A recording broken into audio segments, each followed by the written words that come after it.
Olá, seja muito bem-vindo a mais um vídeo. Hoje vamos estar estudando então a lição número 11, Vida e Morada no Campo. Eu vou estar estudando com vocês as perguntas número 1 ao 6, depois um outro irmão dará continuidade nos estudos.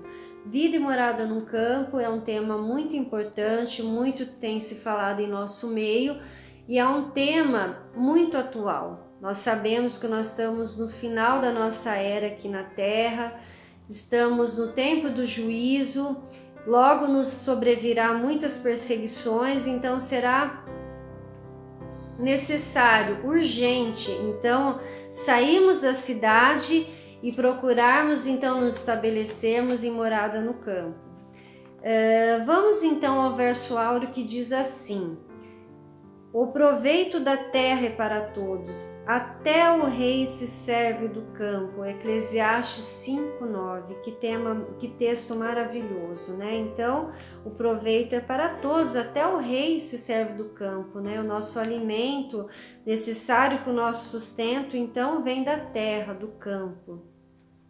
Vamos à primeira pergunta. Como tem sido ultimamente a vida nas cidades? Não tem sido nada fácil, né? Nós vamos ver aqui na leitura que o aumento constante da maldade está produzindo até o quê? Um intenso e quase generalizado senso de culpa nos habitantes das cidades.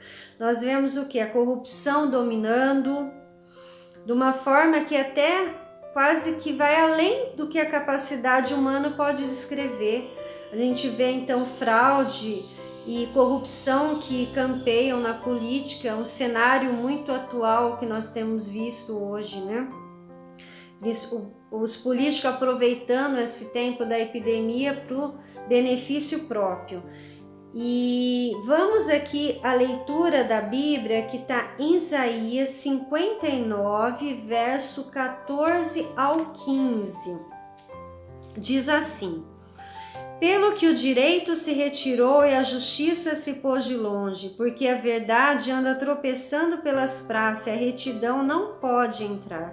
Sim, a verdade sumiu, e quem se desvia do mal é tratado como presa. O Senhor viu isso e desaprovou o não haver justiça. Então vimos aqui que a verdade então tropeça pelas praças, ninguém dando valor à verdade. Quem se desviando do mal, então, é tratado como presa, né? Então, a gente vê aqui uma inversão de valores. Vamos, então, ao texto da nota, que está no Nono Testemunho para a Igreja, página 89. O aumento constante da maldade obstinada está produzindo intenso e quase generalizado senso de culpa nos habitantes das cidades. Predomina atualmente uma epidemia de crimes que abate o coração dos homens sensatos e tementes a Deus. A corrupção dominante está além da capacidade humana de descrevê-la. Cada dia traz novas revelações de dissensões, corrupção e fraude que campeiam na política. Cada dia traz seu doloroso contingente de violências e infrações da lei, de indiferença para com o sofrimento humano, de brutal e diabólico extermínio da vida humana. Cada dia testemunho do aumento da insanidade, dos homicídios e suicídios. Vamos então na segunda pergunta. Por que as cidades modernas se assemelham muito a Sodoma e Gomorra? Então nós vemos que hoje as cidades modernas, elas se assemelham nos números, fala nos numerosos dias de folgas, né, os feriados, que aí tem muito ajuntamento, agitação dos prazeres, aqui fala dos esportes enervantes, teatro, jogos de azar, aí a bebida, a orgia, tudo então nos desviando do caminho. E a segunda parte da nota diz assim: o fogo que destruiu aquelas cidades é eterno e não se apagou ou veio do eterno Deus? Vamos estar lendo em 2 Pedro, verso 2, 6 ao 10. Primeiramente, são 2 textos na Bíblia.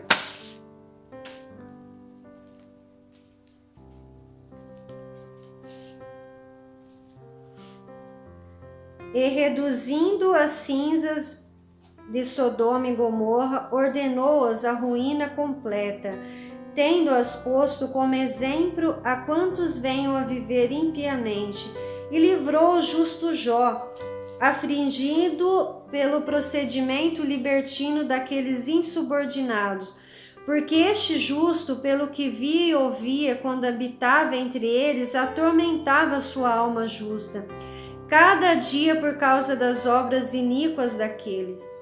É porque o Senhor sabe livrar das provações os piedosos e reservar sob castigo os injustos para o dia do juízo.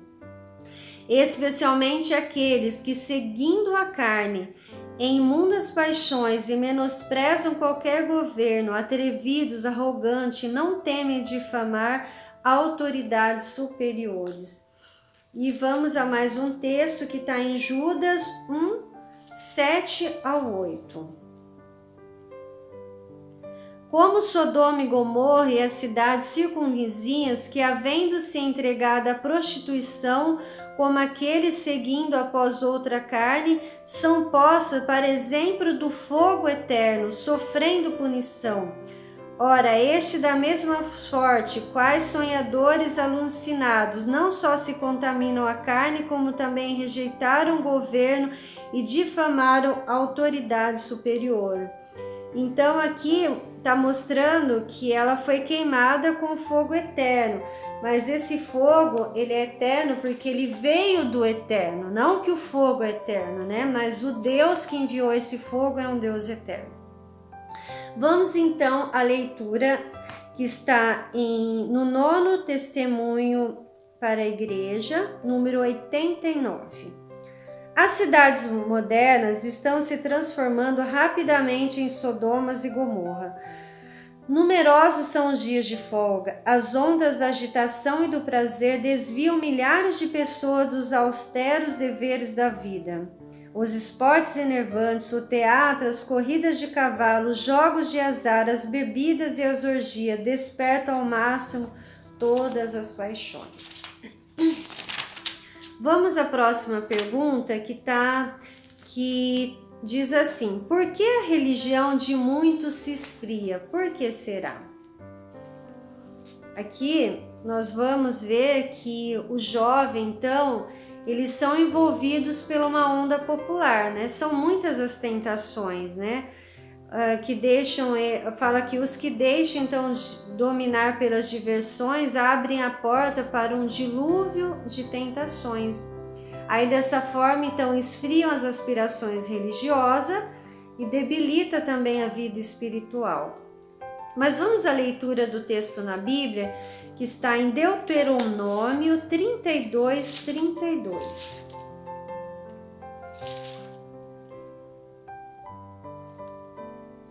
Porque a sua vinha é da vinha de Sodoma e dos campos de Gomorra, e as suas uvas são uvas de veneno, seus cachos amargos. Vamos à leitura da lição, então, da nota, que está no 9º Testemunho para a Igreja, página 90. Os jovens são envolvidos pela onda popular. Os que se deixam dominar pelas diversões abrem a porta para um dilúvio de tentações. Dedicam-se a divertimentos sociais e refletida hilaridade. Passam de uma outra forma de dissipação, até perderem tanto o desejo como a capacidade de viver de maneira útil. Esfriam as aspirações religiosas, debilita-se a vida espirituais, as mais nobres faculdades, tudo quanto liga o homem ao mundo espiritual, tornam-se envilecidas. Vamos agora à quarta pergunta, que diz assim: qual o motivo de muitos se desviarem então dos verdadeiros propósitos? Aqui nós vamos ver pela leitura que o que desvia muitas vezes as pessoas dos verdadeiros propósitos é a obsessão intensa então pelo dinheiro, pela ostentação, pelo luxo, pela extravagância, né? Aí todas as que desviam a maioria das pessoas dos verdadeiros propósitos, aí dessa forma o que ela faz? Abre para uma infinidade de males. Aí essas pessoas acrescentam casa sobre casa, um terreno ao outro, e aí enquanto ao seu redor, né, tem seres humanos que permanecem então na miséria, no crime, na doença e na morte. Vamos à leitura da Bíblia que está em Eclesiastes 7:29.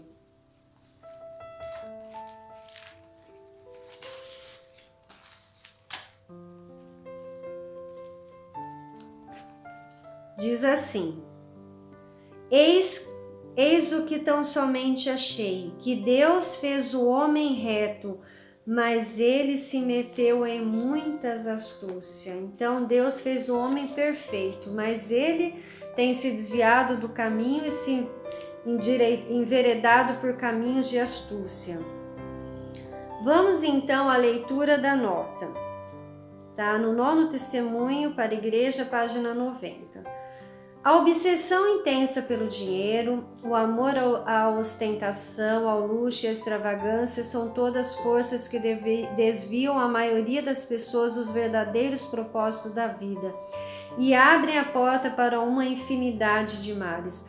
Muitos obcecados em sua busca de riquezas terrenas tornam-se insensíveis aos reclamos divinos e às necessidades do próximo. Consideram sua riqueza um meio de autoglorificação, acrescentam casa a casa, um terreno ao outro, entulham de objetos de luxo a residência, enquanto a seu redor seres humanos permanecem na miséria e no crime, em doença e morte. Então essas pessoas só pensam então acrescentar bens materiais, sem se preocupar com o seu semelhante, com o seu próximo, com a necessidade do semelhante. Vamos então à pergunta 5. Qual é a situação de milhares que habitam essas cidades modernas? E por quê? Vamos então à leitura que está em Tiago 5, de 1 ao 6.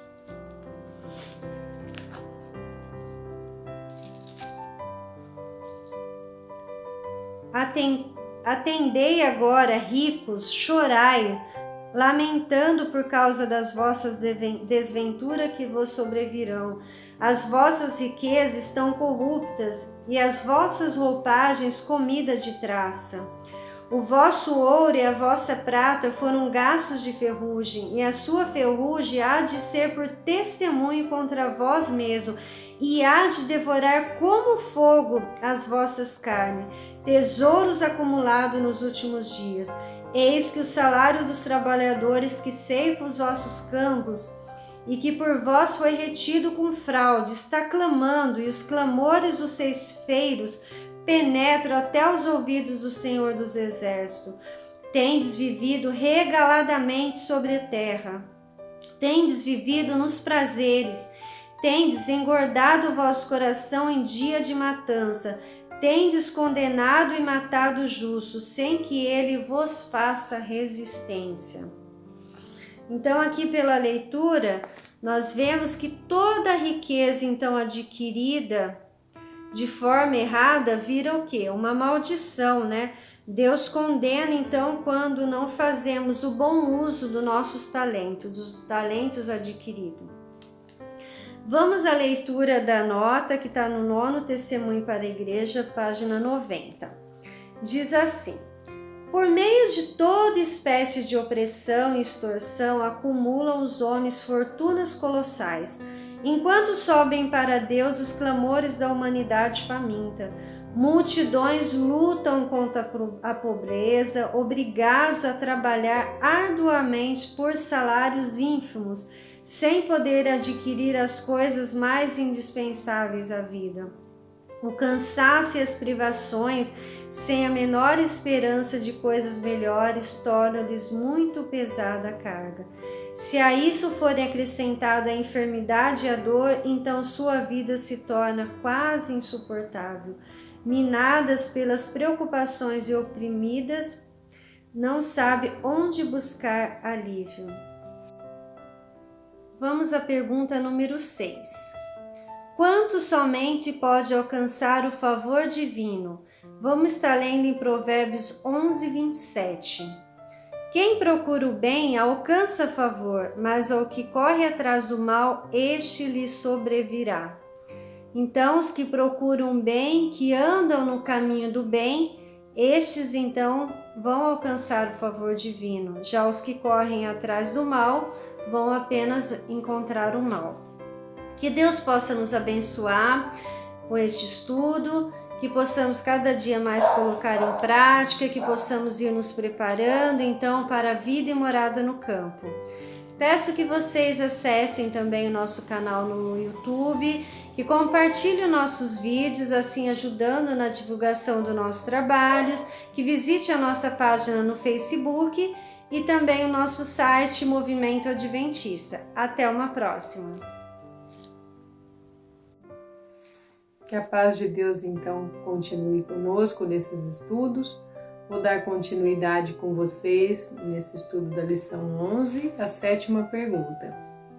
Diz assim: qual o desejo do Senhor quanto à nossa localização? Em Gênesis 2, o verso de 8 a 9, fala assim: e plantou o Senhor Deus um jardim no Éden, na banda do Oriente, e pôs nele o homem que havia formado. Do solo fez o Senhor Deus brotar toda sorte de árvores agradáveis à vista e boas para alimento, e também a árvore da vida no meio do jardim e a árvore do conhecimento do bem e do mal. Um texto então bastante conhecido, onde Deus coloca nesse jardim, onde Ele colocou também, fez ali para Adão e Eva morar, esse lugar maravilhoso, né, que era esse jardim.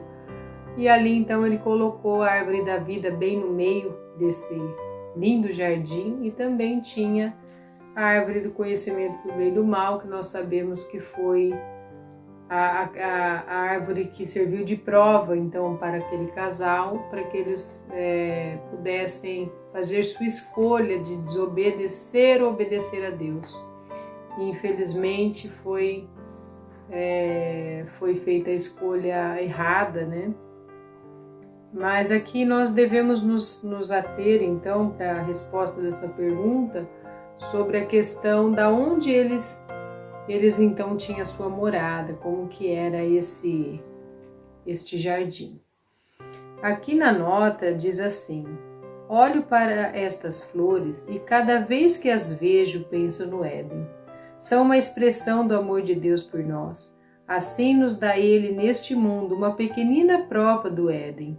Quer que nos deleitemos nas belas coisas de sua criação e que nelas vejamos uma expressão do que Ele deseja fazer em nosso favor. Ele quer que vivamos num lugar em que possamos ter bastante espaço. Seu povo não deve apinhar nas cidades. Quer que eles tirem sua família das cidades para que melhor se possam preparar para a vida eterna. Dentro e breve terão de abandonar as cidades. Aqui então Ellen White escreveu esse livro há alguns anos atrás e com certeza esse breve já chegou, já estamos nesse tempo, já vivemos nesse tempo em que nós temos que abandonar as cidades. Essa é a vontade de Deus. Vamos então para a 8ª pergunta. Quantas vantagens podemos obter vivendo no campo? O verso de Eclesiastes 5, verso 9, Salomão escreveu assim: o proveito da terra é para todos, até o rei se serve do campo.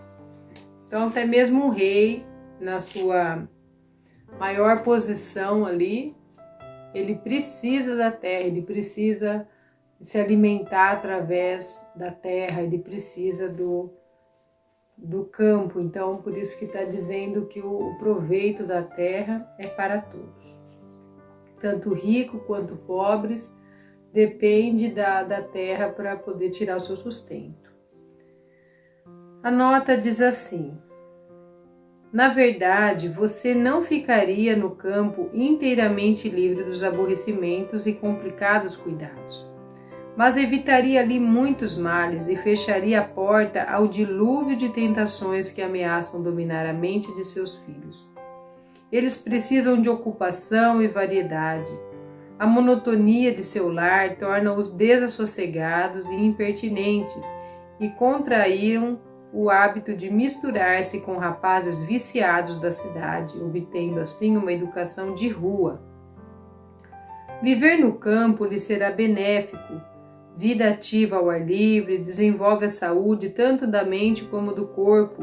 Eles devem ter um jardim para cultivar, onde possam encontrar ocupação agradável e útil. O estudo de plantas e flores tende a melhorar o gosto e o discernimento, enquanto a familiaridade com a bela e útil criação de Deus tem uma influência enobrecedora e refinadora sobre a mente, levando-o ao Criador e Senhor de todos. Então aqui é um conselho que a mensageira do Senhor está dando do que vai acontecer aqui, né? Tanto aos que vão viver no campo. Aqui ela deixa bem claro que não vai estar inteiramente livre dos aborrecimentos, né, dos complicados cuidados, mas também ela dá advertência àqueles que permanecem nas cidades, né, principalmente nos grandes centros, onde vai trazer para a sua família, para si, muitas tentações, muitos problemas também na parte espiritual. Nona pergunta: por que a tarefa de alguns pais fica mais difícil?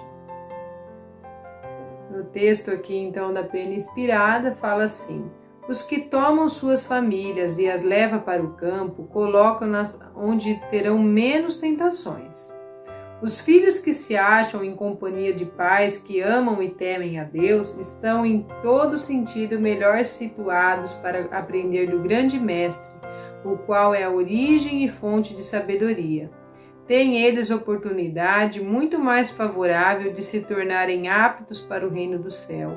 Enviai os filhos para as escolas situadas na cidade, onde todo aspecto de tentação está à espera para atraí-los e desmoralizá-los. E a tarefa de edificar o caráter será 10 vezes mais árdua para os pais e para os filhos. A 10ª pergunta: que perigo há para os que permanecem sem necessidade nos grandes centros? Provérbios 11, verso 11, fala assim: pela bênção dos justos a cidade é exaltada, mas pela boca dos ímpios é destruída. A notinha aqui do Vida no Campo, página 14, Ellen White fala assim: de acordo com a luz que me foi dada, insisto com o povo para que saia dos grandes centros populosos. Nossas cidades estão se tornando cada vez mais ímpias e cada vez mais se torna evidente que os que desnecessariamente nelas permanecem fazem-no pondo em perigo a salvação de sua alma.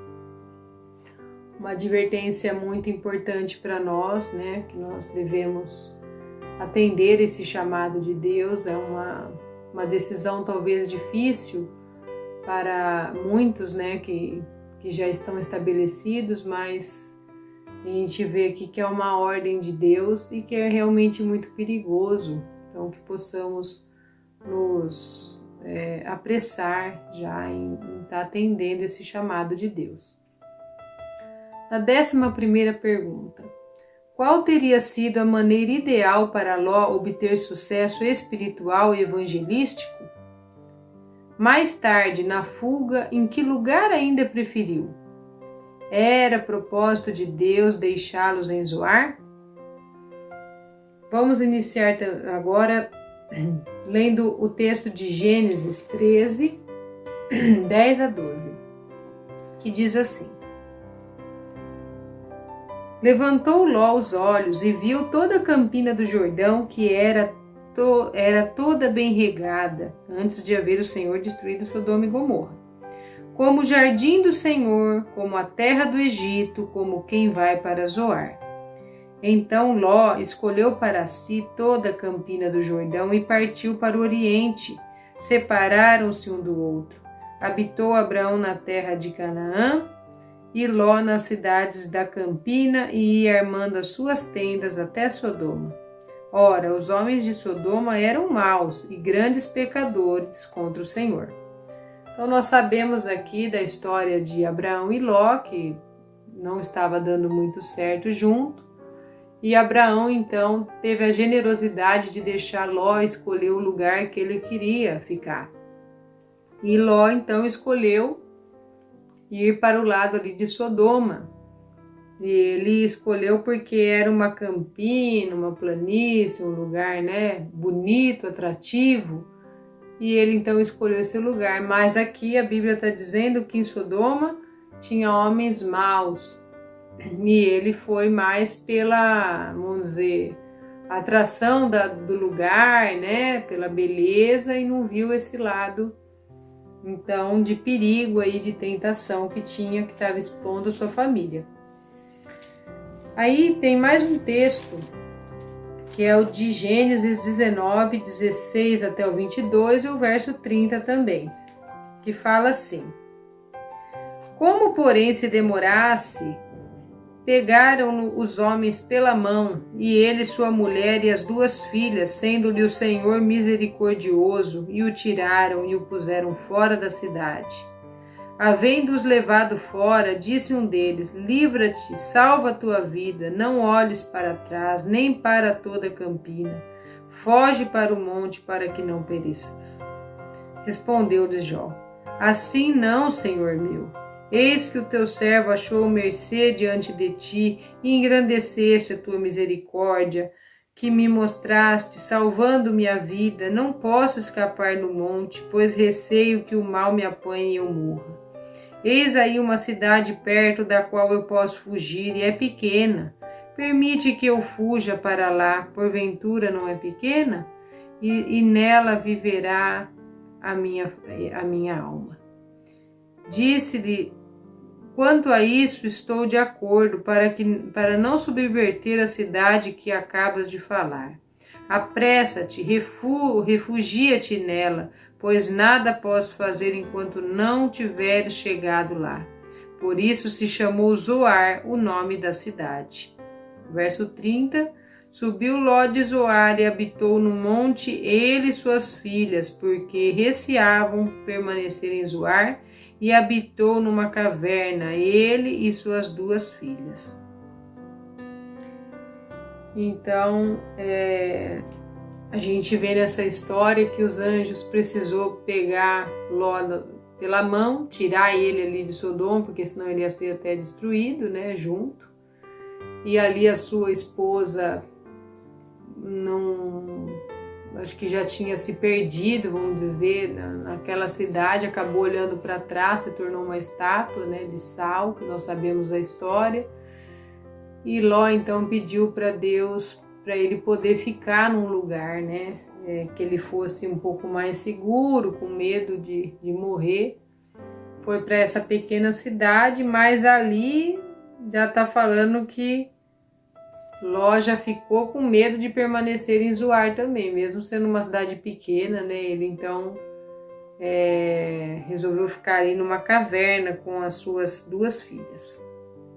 A nota fala assim: Contudo, Ló poderia ter preservado de muitos males a família se não houvesse estabelecido seu lar naquela pecaminosa e contaminada cidade. Tudo quanto Ló e a família fizeram em Sodoma poderiam ter feito, mesmo se tivesse residido num lugar a certa distância da cidade. Então, a maneira ideal para Ló obter sucesso espiritual e evangelístico seria não ter escolhido aquela região, né? Teria sido escolhido mais uma vida mais retirada, uma vida no campo.